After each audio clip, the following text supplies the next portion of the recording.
सुब्हानहू व तआला के करीब होते जा रहे हो तो ये तुम्हारे लिए इम्तिहान है। तुम अल्लाह सुब्हानहू व तआला के करीब होते जा रहे हो तो ये तुम्हारे लिए इम्तिहान है। तुम अल्लाह से दूर होते जा रहे हो तो ये तुम्हारे लिए एक अज़ाब है।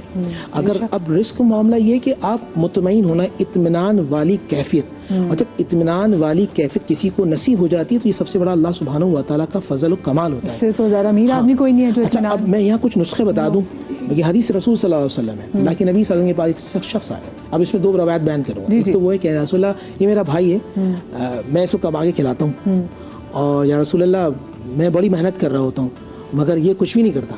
अल्लाह के हबीब ने फरमाया कि तुम जो कमा रहे होते हैं तुम अल्लाह तुम्हें इसके नसीब से दे रहा होता है। हम कम ये समझते हैं कि हमारे लिए बोझ है, बोझ नहीं होता, बल्कि अल्लाह सुब्हानहू व तआला उसका रिस्क वसीला हमारे रिस्क में बरकत अता फरमा रहा था। फिर एक सहाबी को हुजूर ने एक नुस्खा दिया। अल्लाह के नबी सल्लल्लाहु अलैहि वसल्लम फरमाया कि तुम जब अपने घर में दाखिल हुआ करो अस्सलामु अलैकुम कहा करो और फिर 3 मरतबा सूरह इखलास पढ़ा करो। अब ये बात हो रही थी, एक सहाबी ने पूछा या रसूलल्लाह अगर घर में कोई ना हो तो फरमाया रसूल को सलाम किया करो। तो रसूल को सलाम करके 3 मरतबा सूरह इखलास पढ़ोगे अल्लाह सुब्हानहू व तआला बरकत देगा।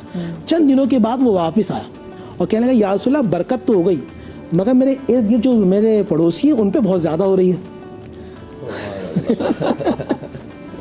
तो अल्लाह के हबीब ने फरमाया जब बारिश बरसती है तो हर जगह बरसती है। तो कुछ चीज़ें ऐसी हैं। अच्छा, एक और सूरह वाक़िया है, ये खुद नबी अलैहिस्सलाम इरशाद फरमाया कि आप बाद नमाज मग़रिब सूरह वाक़िया की तिलावत करें। आप अपने घर में सूरह बकरा की तिलावत करें। हदीस रसूल की जिस घर में सूरह बकरा पढ़ी जाए वो कभी वीरान नहीं होता। लेकिन सबसे बात ये कहूँगा अपनी नियतों को नेक रखें। वो कुआं सूख जाता है जहाँ से पानी ना निकाला जाए, और जिसमें पानी निकालते हैं वो खुद भी सैराब रहता है, दूसरों को सैराब करता रहता है। और देखिए हमें तो मासूमी नहीं बताते कि सदका देने का मजा तो तब है जब आपके पास भी कुछ ना हो, सबसे मुश्किल हालात हो। कॉलर हमारे साथ मौजूद है नादरा। अस्सलाम वालेकुम जी।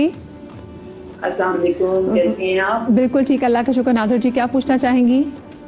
मैं मौलाना शहनशाह नकवी से मेरा सवाल है, और माशाल्लाह हमारे दूसरे मौलाना भी माशाल्लाह बैठे हुए हैं, बहुत अच्छे लग रहे हैं सब लोग माशाल्लाह, बहुत माशाल्लाह तो भी चल रही है इन लोगों की, और आप भी माशाल्लाह बहुत प्यारी लग रही है, आपका बहुत अच्छे लग रहे हैं। नादरा जी जल्दी से सवाल पूछते हैं।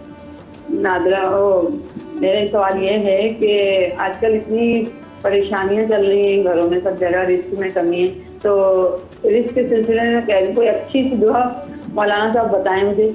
और थोड़ी सी परेशानियां भी है मेरे बच्चों के सिलसिले में, तो उनके घरों के हालात परवरदिगार से दुआ करके सही हो जाएं, और मौलाना साहब उनके लिए भी कोई दुआ बताएं कि उनके लिए क्या मतलब अमल किया जाए कि उनके घरों में परेशानियां ना हो।